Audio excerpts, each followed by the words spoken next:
Nous sommes de retour au salon Vitalité et Bien-être à Épinal. Je suis avec Monique Gassman. C'est ça. Bonjour. Bonjour. Et alors, je rappelle que vous étiez sage-femme et aujourd'hui, vous êtes sonothérapeute et vous êtes en train de faire surtout une formation de clown-thérapie. Alors, qu'est-ce que c'est?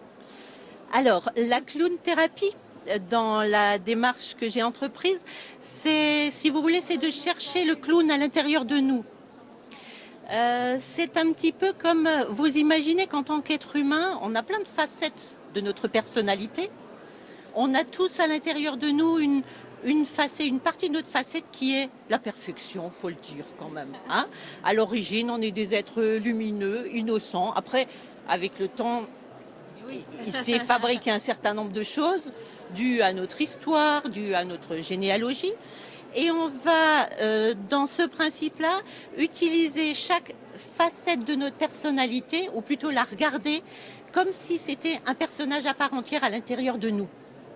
Hein, donc, ça peut paraître assez abstrait comme ça. En quoi ça consiste alors? Je vais dire que, comme vous, comme monsieur, madame, comme tout le monde, j'ai envie d'être quelqu'un de bien. Hein, et je suis quelqu'un de bien, comme vous aussi.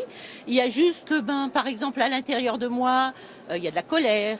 Il y a des frustrations, il y a peut-être de la vengeance, il y a des tristesses.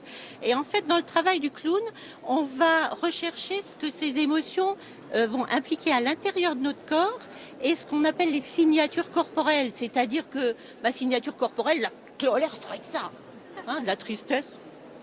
Et c'est ça aussi, c'est pour ça le clown, c'est parce qu'on va rechercher physiquement ces émotions presque dans le mime en fait. Hein. Voilà, vous avez compris.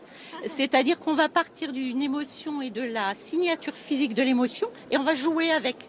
Si vous voulez, plutôt que de se rouler dans le drame, oh mon Dieu, je suis triste, personne ne m'aime, ça va pas aller. En fait, on va l'exagérer vis-à-vis de nous et on va vraiment le jouer. Jusqu'à ce que, en fait, l'exagérer... Le tourner presque en ridicule. Jusqu'à ce qu'on on le tourne au ridicule à nos propres yeux. Ce qui fait qu'on va se désidentifier de cette émotion. Cette émotion existe en moi, mais elle n'est pas moi. Et en fait, la partie en moi qui va permettre de la désidentification, c'est le clown. C'est-à-dire cette partie qu'on a tous aussi de pétillant, de l'humour finalement. Et voilà, c'est de jouer avec tout, de mettre en dérision tout, même surtout vis-à-vis de soi-même.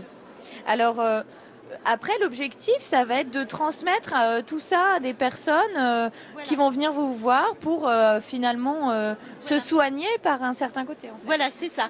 Ma démarche actuelle, c'est de proposer des ateliers de clown-thérapie, c'est-à-dire des ateliers où on va être plusieurs, en petits groupes, entre 4 et 8 personnes, et où on va partir d'un ressenti physique et on va jouer avec.